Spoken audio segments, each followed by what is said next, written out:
Welcome back to Empowerment Radio. We are talking about self-love, and we got a message from Chris, who is interested to learn more about self-love and what we can do, the keys to get there. So I wrote an article in our blog post at thefearandanxietysolution.com. So you can just go to thefearandanxietysolution.com in one word, go to the blog post, and the latest blog post is about self-love and those keys to self-love. And of course, if you want individual guidance, support, help, work on a deeper level, just send a request for a free Skype or phone consultation, and I'm happy to talk with you about this. Now, I think what Katie, the caller before, was expressing was certainly that sense of loss that can happen when we don't feel love for ourselves, and when we are feeling so in some ways also trapped in the perceptions of others or in the stories that others forced us to have.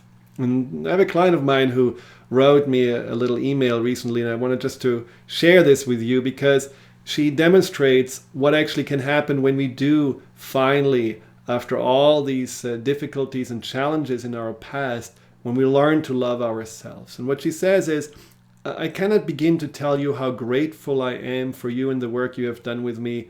I now live in an entirely different world, a better one, a brighter one. I can see now clearly how the lack of self-love has led me to the hardest, most painful places in my life. And I can see now that I love and embrace myself more than ever before, that being the champion of my own light and love will be the reason for everything great in my life from here on out. I always knew that self-love was fundamentally the answer, but I never had a way in the past to go beyond the muck of my mind. And so what she says is basically that life is changing. It's almost as if from a black and white universe, you're entering into a colorful universe when you are having self-love. And one of the keys to have self-love is self-care. And that's what I wanted to express to Katie, that she does take care of herself the best way she can. But how often do we not? How often are we in maybe comfortable places, but we are telling ourselves, oh, we are too busy to really eat something healthy. We are too busy to really take a nap. Oh, we don't really have the time right now to exercise. And everything that our body and our mind and our heart is telling us, no, I want to have more sleep. I want to have something green in the diet. I want to get out into nature. We are blocking away because we make other things and other agendas more important than ourselves. And just think about, you had a dog and you would just take the dog every 2 days out and would feed it once a week. I mean, ultimately that wouldn't be a very good relationship, and you would certainly never do it. So why do we treat ourselves so badly? And how can we improve our relationships? By just noticing what we need and what we want. So these basic needs in themselves, when we start addressing them, when we are starting to attend to them, something shifts. Now, that's not enough, because in any relationship, just really, focusing on the necessities doesn't necessarily make that relationship better or more fulfilling. So we also have to once in a while indulge, spoil ourselves. Just like you maybe give a little gift to your children or your spouse or your partner or loved one, or you may just do a little surprise or a date night, things that they are really giving a wonderful positive energy, fuel to the growth of the relationship. Do the same with you. Well, I'm the worst. I used to be even worse, but I am still working on giving myself things that are simple, but sometimes I forget.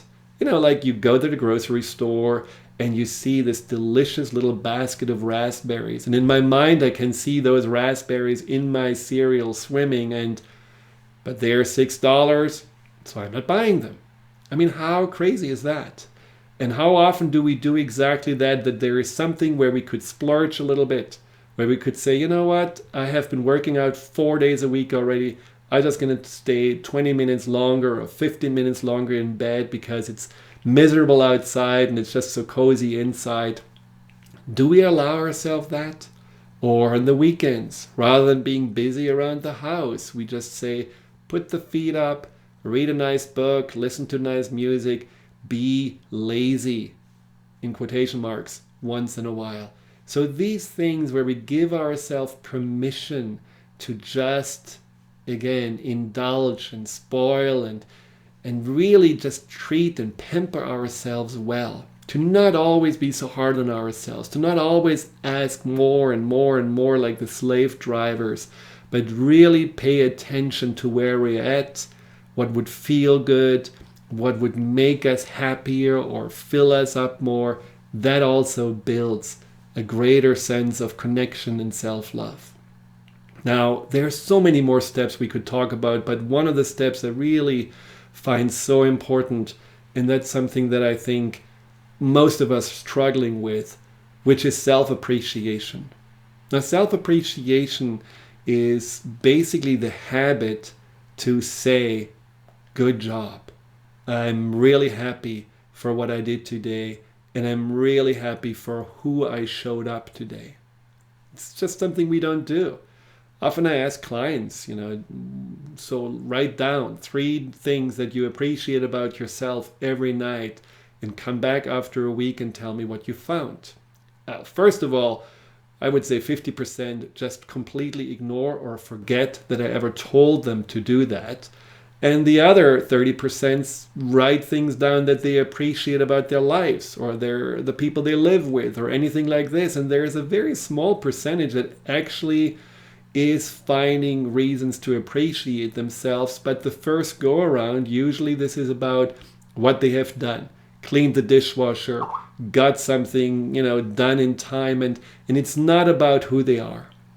So make every day an effort to notice who you are, to pay attention to the gifts that are inside of you, the light that you can share with the world, whether it's a compassionate conversation you have, a friendly smile, whether it's a good sense of humor that you brought into maybe a little moody situation. Anything where you feel like, yeah, I was shining myself. Not about what I did or accomplished. I was showing up as who I am. And that person was glorious. That person is someone I can truly love and appreciate for who he or she is. Well, another hour just flew by. So thank you so much for tuning in to Empowerment Radio. I will be on in 2 weeks again. In the meantime, just notice which of those keys and steps that we talked about resonated with you and what you can commit to, maybe for just 2 or 3 weeks, to consistently do better so that your sense of self-love is increasing and your inner foundation of self-appreciation and confidence is growing. I'm looking forward to hearing from you. Until then, goodbye.